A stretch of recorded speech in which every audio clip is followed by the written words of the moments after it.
Bom dia, pessoal. Hoje nós vamos para mais uma aula de química e hoje o nosso assunto será sobre ligações químicas, ok? Então vamos seguindo aqui. Bom, pessoal, a gente já falou desde o começo do ano que tudo que existe no universo é formado por átomos, né? E esses átomos gostam de se combinar entre si. Essa combinação dos átomos entre si é que nós chamamos de ligação química. Mas, como eu já falei para vocês por diversas vezes, os átomos são muito organizados. E eles não fazem essa união, essa ligação química de qualquer maneira. Essa ligação química, ela é sempre feita com os elétrons da camada de valência do seu átomo. Essa ligação, essa união entre os elétrons da camada de valência pode ocorrer com ganho e perda de elétrons, ou ainda com compartilhamento de elétrons. Mas independente de como ocorra esta ligação química, uma regra tem que ser obedecida sempre. Essa regra é a regra do octeto. O que diz essa regra do octeto? Essa regra do octeto diz que um átomo, para se tornar estável, tem que ficar com 8 elétrons na sua camada de valência. E por que 8 elétrons na sua camada de valência? Porque se vocês lembrarem do conteúdo da tabela periódica, os elementos mais estáveis da tabela periódica são os gases raros, que possuem 8 elétrons na camada de valência. A única exceção é o hélio, que só tem 2 elétrons na camada de valência. Pois bem, então todos os átomos, a partir do segundo período da tabela periódica, querem ficar com 8 elétrons na camada de valência para ficar semelhante ao gás raro do seu período. No primeiro período, quais os elementos que nós temos? O hidrogênio e o gás raro hélio. E o gás raro hélio só tem 2 elétrons na camada de valência. Então, o átomo de hidrogênio, para ser estável, só vai precisar ter 2 elétrons na sua camada de valência. O átomo de hidrogênio é exceção, tá? Em vez dele ficar com 8 elétrons na camada de valência, ele só quer ficar com 2 elétrons. Na aula de hoje, pessoal, nós vamos falar sobre a ligação iônica ou eletrovalente, né? Esse tipo de ligação química é a única que ocorre com transferência definitiva de elétrons. Ou seja, um átomo vai doar elétrons e o outro átomo vai querer receber elétrons, tá? O átomo que doa elétrons são os metais. Ah, Marcia Rita, os metais que nós estudamos na tabela periódica, isso. Os metais sempre serão doadores de elétrons. E o metal, pessoal, pode ter 1, 2 ou 3 elétrons na camada de valência. Não mais do que isso. O metal sempre terá ou 1, ou 2, ou 3 elétrons na sua camada de valência. Então, quem tiver até 3 elétrons na camada de valência é um metal, portanto, ele irá doar elétrons. O átomo que tiver 5, 6 ou 7 elétrons na camada de valência, ele é considerado um ametal. E por ser um ametal, ele vai querer receber elétrons. Ele será um receptor de elétrons, tá? Então, a ligação iônica ocorre entre metais, 1, 2 ou 3 elétrons na camada de valência, e ametais, 5, 6 ou 7 elétrons na camada de valência. Sempre assim. Quando a combinação entre os átomos estabelece uma ligação que é do tipo iônica, né? O composto formado também será um composto iônico. E, por ser um composto iônico, ele tem algumas características, né? Se é um composto iônico, veio de uma ligação iônica que tem metal e ametal na sua estrutura. Por causa da presença do metal, os compostos iônicos, na temperatura ambiente, encontram-se no estado sólido. Por que isso? Porque os metais têm alto ponto de fusão e de ebulição, como nós vimos na tabela periódica, tá?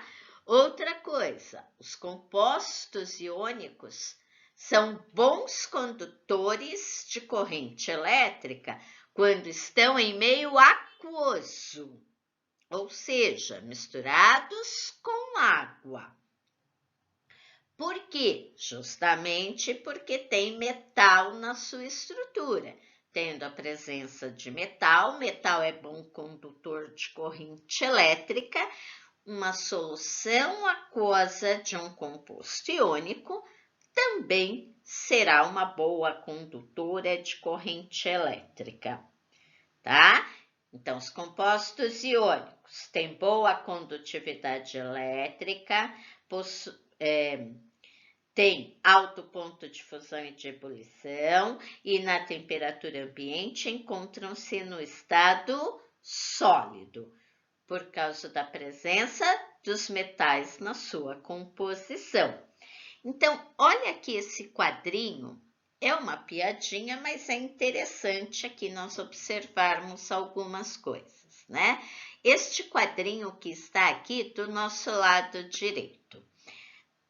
Então, o átomo pergunta para o outro, aceita esse elétron como prova do meu amor? O que nós podemos deduzir aqui? Que o átomo que está do lado esquerdo é o metal.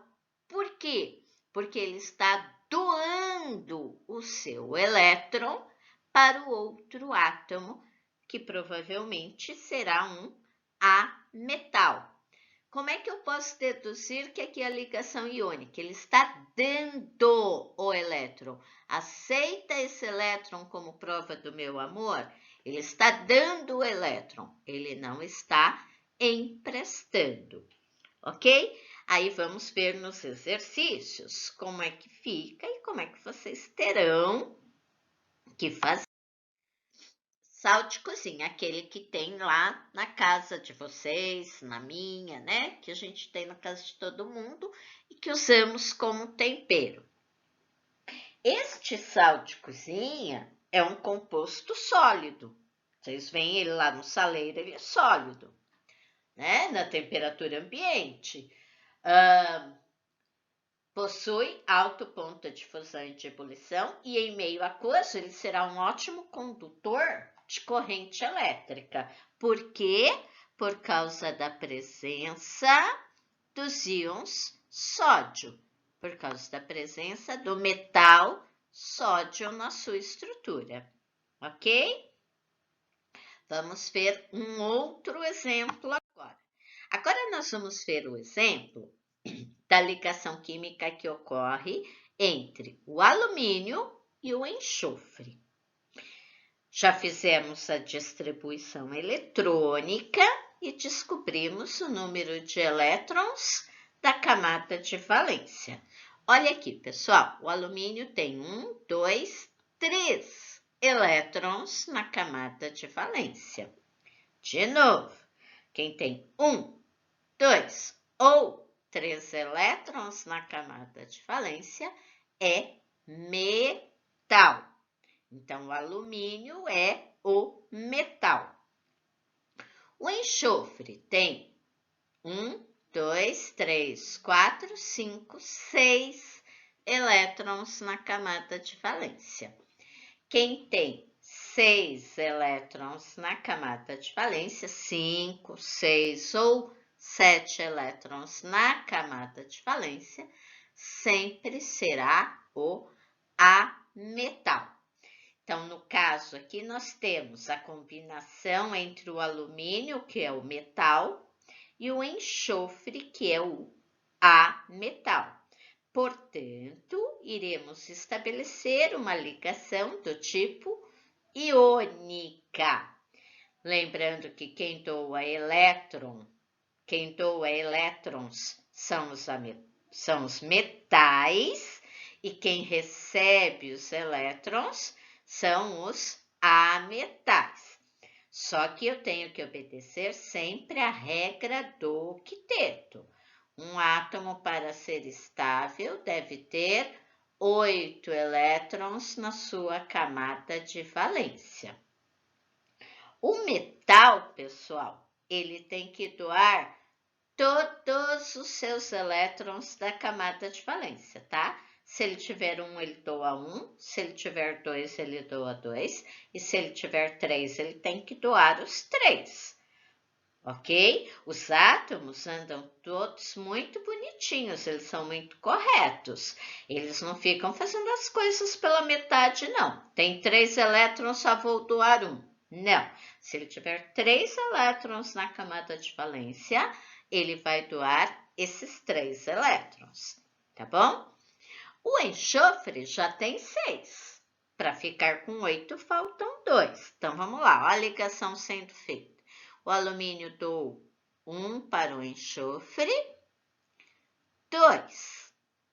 Aí ele ficou, este primeiro enxofre aqui em cima, ficou com 8 elétrons. Olha as flechinhas aqui, saindo do elétron de alumínio e vindo para o enxofre aqui de cima. Este primeiro. O enxofre já ficou com 8 elétrons. Este enxofre aqui superior, tá? Esse daqui. Então, ele não quer mais receber elétrons. No entanto, o alumínio ainda tinha um elétron para ser doado. E quem doa, doa todos os elétrons. Então, o que vai acontecer? Vai ter que ser chamado um outro átomo de enxofre. Ah, Márcia Rita, posso chamar outro átomo? Não, pessoal. Estamos combinando os átomos alumínio e enxofre, tá? Então, não podemos chamar outro átomo para vir para cá, não. Tem que só usar o alumínio e o enxofre. Então, outro enxofre, né? Com 6 elétrons, esse enxofre aqui do centro, e o alumínio doa 1 para ele fica com 7. Agora é que tá, ele não pode ficar só com 7. E este alumínio aqui de cima não tem mais elétrons para doar, porque os elétrons da camada de valência ele já doou. Está faltando elétrons no ametal. Então, nós temos que chamar outro alumínio, que é o metal, né? Novamente, o alumínio, 3 elétrons na camada de valência. Doa para o enxofre novamente. Este enxofre do centro agora ficou com 8 elétrons. Os 6 que eram dele, 1 que ele ganhou do alumínio aqui de cima e o outro que ele ganhou do novo alumínio que nós chamamos. Então, ele não quer mais fazer ligação química. No entanto, o nosso alumínio, aqui de baixo, que nós chamamos, está sobrando 2 elétrons para ele doar. Não pode ficar assim. Então, ele vai chamar um outro ametal. Mas qualquer ametal? Não, tem que ser um enxofre, porque a ligação é entre alumínio e enxofre. 6 elétrons na camada de valência, doa um, 7. Doa outro, 8. Cada enxofre ficou com 8 elétrons e os 2 alumínios utilizados perderam os seus elétrons da camada de valência. Perfeito, está estabelecida a ligação química. Ah, pessoal, esqueci de falar. Essa fórmula de bolinhas e cruzinhas, ou só bolinhas, é a chamada fórmula eletrônica ou fórmula de Lewis, tá? Então, este exemplo aqui de bolinhas, como tinha no slide anterior, que tinha cruzinha e bolinha, isso é chamado de fórmula eletrônica ou de Lewis. Então, olha aqui, pessoal, que interessante. Vamos sempre colocar primeiro o metal, tá? Quando a gente vai escrever qualquer fórmula química, pessoal, seja aqui no Brasil, no Japão, na Grécia, na Índia, na Rússia, aonde vocês imaginarem, tá? Sempre que escrevemos uma fórmula química, o primeiro elemento que aparece nesta fórmula tem que ser o metal. E o segundo elemento tem que ser o ametal. Não pode ser o contrário. Lembre-se, a química é uma ciência exata e experimental. Eu não posso fazer o que eu quero. Isso já é estabelecido. Isso tem uma linguagem científica. Então, é assim que é. Eu não tenho que querer mudar nada, não. É assim e assim será. Então, em qualquer fórmula química, primeiro o metal. O nosso metal é o alumínio, Al, né? E cada alumínio tinha quantos elétrons na camada de valência? 3. Aqui, ó, 3, né? Por que esse mais? Porque ele perde os elétrons. E quem perde elétrons, quem é doador de elétrons, vira cátion, por isso esse mais. E tanto faz, pessoal, eu falar mais 3 ou 3 mais, ok? Para estabelecer a ligação química entre o alumínio e o enxofre, quantos átomos de alumínio nós usamos? 2. 1, 2. Esse 2 aqui de baixo, ó. Esse 2 aqui é pela quantidade de átomos de alumínio que eu usei na minha ligação química, ok? Depois é o nosso ametal. O que aconteceu com o nosso ametal? Ele tinha 6 elétrons e ainda ganhou 2. Olha aqui os 2 que ele ganhou. Então, quem ganha elétrons vira ânion, não é? Então, é menos, porque ele é um ânion. Quantos elétrons ele ganhou? 2. Então, ele é menos 2. Mas, quantos átomos de enxofre nós precisamos usar para estabelecer esta ligação? 1, 2, 3 átomos. Está aqui, ó, 3, porque usamos 3 átomos de enxofre. Tudo bem? Se o alumínio é metal e o enxofre é metal, a ligação estabelecida foi uma ligação iônica. Então, o composto formado é um composto iônico. Então, eu já sei que na temperatura ambiente ele é um sólido, que ele vai ter alto ponto de fusão e ebulição, e que em meio aquoso ele será um bom condutor de corrente elétrica, devido à presença do metal na sua estrutura. Tudo bem? Seguindo adiante. Bom, pessoal, então, continuando aqui, nós vamos ver como é que fazemos a formulação de um composto iônico, ok? Então, como foi dito no slide anterior, né? Sempre o que vem primeiro é o cátion.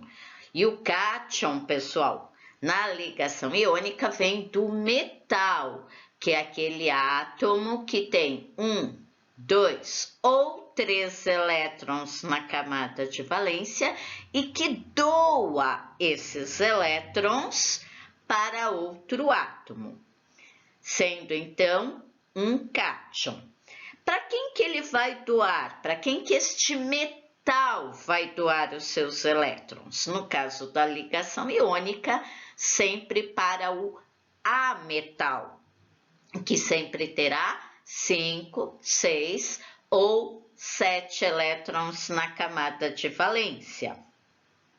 Como o ametal recebe esses elétrons, ele se transforma em um ânion, ok?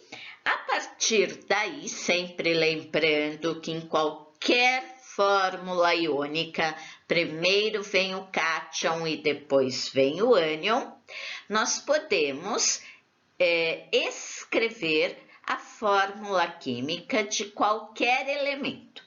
Então, vejam aqui, por exemplo, olha, esse quadro aqui do lado esquerdo. Nós pegamos um átomo genérico A, né, de valência mais X. Lembrando que esse X pode ser 1, 2 ou 3, dependendo do número de elétrons que ele tiver na camada de valência. E o mais é porque ele vai perder esses elétrons. O B, pessoal, está representando o ânion e ele é menos Y, né? Só uma coisa, aqui não vai ser menos 5, menos 6 ou menos 7, tá? Aqui é o número de elétrons que ele vai receber. Então, se ele tem 5 elétrons na camada de valência, para ficar com 8, ele precisa receber 3 elétrons. Então, aqui seria menos 3. Se ele tiver 6 elétrons na camada de valência, para ficar com 8, ele precisa receber 2. Então, aqui seria menos 2. E, finalmente, se ele tivesse 7 elétrons na camada de valência, ele precisaria de 1 elétron para ficar com 8. Então, a valência aqui do Y seria menos 1.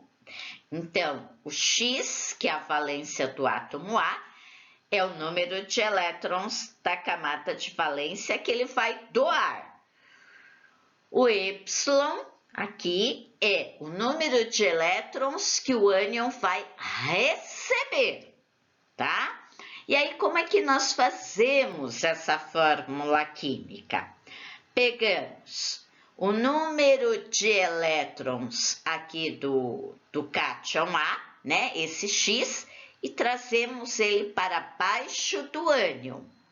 Pegamos a valência do ânion B e trazemos para baixo do cátion, né? Praticamente aí, ó, fazemos uma inversão. A valência do ânion vem para o cátion e a valência do cátion vem para o ânion.